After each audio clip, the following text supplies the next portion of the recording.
they call it media. Everybody wants to point the finger till they bite their own hand. Now they hungry, cannibal feeding. So what you need besides air to breathe? Use your brain, little homie, that's the tool to achieve. Overnight celebrities isn't always a reality. Longevity is the key to live successfully. So how did you put it all together? Walk me through the process, the idea, the scrap paper, all of that. Let everyone know parkour gameplay. How did it go? Let's start with the very beginning. When we started working on Dying Light, we thought, what can we do to take the games to the next level? And freedom of movement was one of the things that was recurring most often.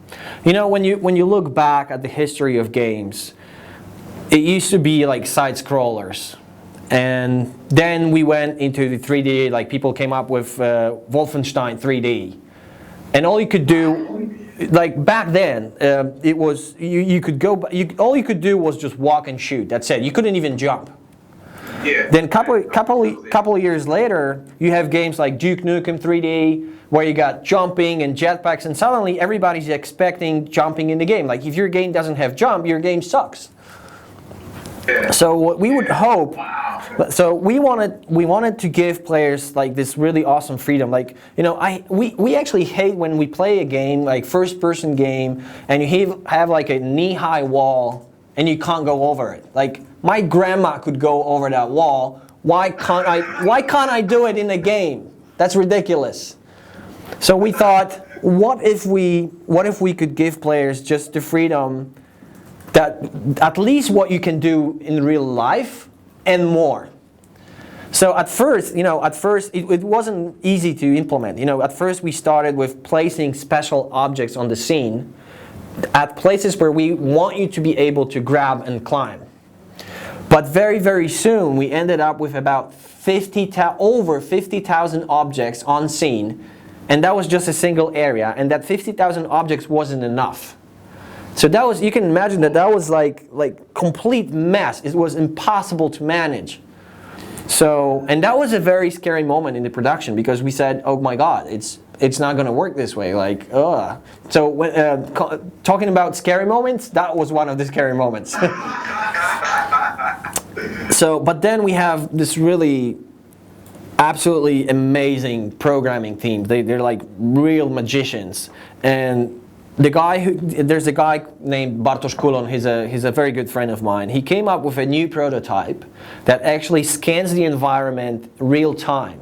It doesn't need any objects on the scene. It just scans the scene. And if there's just enough room for your hands, your character is going to grab it. That's it. And I wish it was all, you know, sunshine and rainbows from that point on. It wasn't. We actually spent last year, and I mean 12 months, improving that system alone. Wow! But getting this level of that is crazy. But getting this freedom, you know, suddenly we catch ourselves playing other FPS games, and suddenly you feel like, oh my God, I feel so stuck. Like there's a wall. Yeah, exactly, restrained. That was the word I was looking for. So we really hope that the level of freedom we're giving to players in Dying Light, it's going to be something that people are going to start expecting from FPS genre. So it was really awesome that you mentioned that. Thank you. Created an incredible trend for the industry I love, and I thank you for it. I thank the team for it. You guys deserve a fucking award. Period. Thank you. And talk about that, I can't really tell you what. Okay. But there is something very awesome about parkour in Dying Light coming out very soon. So stay tuned. Oh, you get me hyped, son. I can't. Okay. Woo. All right, cool. I can't wait, man. I'm very excited, man. I'm telling you, this is gonna be amazing. Now, another thing I want to say that I feel is genius. This right here is genius. When it gets dark.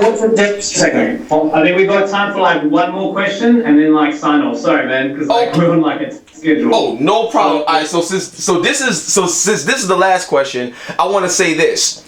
Have you guys ever thought about a create a zombie mode for Dying Light? Because I'm a big Create a zombie. Like so somebody can create their own zombie. Yes, because my thing is, after watching The Walking Dead so much, they always highlight the zombies and the uniqueness in the zombie and their character, the way they move, the way they design. And I was like, yo, what if you could create your own zombie, take it online, do all these cool things with it? You can truly have an identity instead of just being a part of the crowd.